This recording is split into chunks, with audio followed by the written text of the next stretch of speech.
That's Governor Kevin Stitt. He granted parole to a white former cop who was convicted of murder. All the while, he was mandating that a black man who's also convicted of murder, albeit he has maintained his innocence, he maintained that that man had to spend the rest of his life in prison. Let's talk about the background here. So the governor pardoned this man here, Jimmie Dean Stohler. He's a 69-year-old former cop who was serving a life sentence for the 1982 murder of Michelle Ray Powers. Now listen to what he did to this woman. She was just 30 years old and she was a mother of a small child, I believe 4 years old at the time. And she shared that child with Stohler's best friend. And they were having a custody dispute. So what did Stohler do as a cop? Well, on an abuse of power, he stalked the 30-year-old Powers for several months before he used a crossbow and poison-tipped arrow to kill her. This is according to the AP. Stohler had been eligible for release as soon as Friday after Governor Stitt's April 22nd decision, the Tulsa World reported. The decision resulted in severe criticism from Powers' family and prosecutors who learned of the parole only when the newspaper reporters contacted them. And it wasn't just the Powers family who were upset. There's additional outcry that came from a family and advocates of Julius Jones. Here's a picture of Jones. Now, Jones was sentenced to death in 2002 for killing Paul Howell, but he's always maintained his innocence. And this past November, the governor decided to spare Jones's life. But of course, the governor was extra about it. Governor Stitt set a condition that Jones never be paroled or granted future pardon. The Pardon and Parole Board had previously voted in favor of recommending clemency for Jones. Now, when Jones heard about the governor's initial decision to release Stohler, the cop who killed that 30-year-old woman, Miss Powers, well, this is what Jones had to say.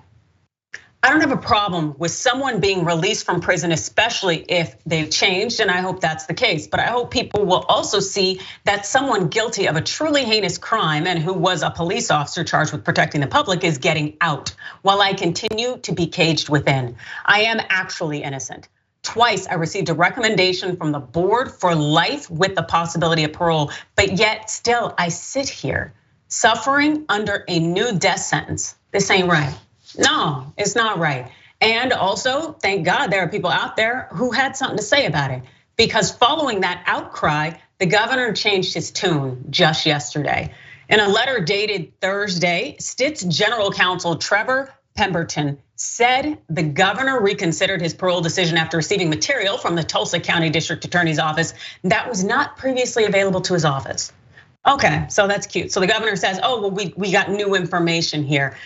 Yeah, what new information did you need to know? You knew that the Stohler gentleman had killed that young woman with a poison-tipped bow and arrow?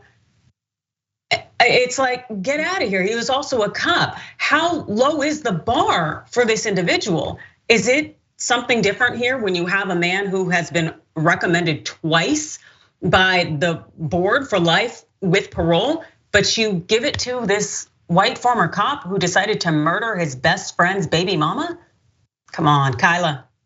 Yeah, no, that governor is a complete joke. And the fact that he pardoned the other guy and didn't even consult the woman who was a victim's family just speaks volume into like what the game he's trying to play and what the power move he was trying to exhibit there.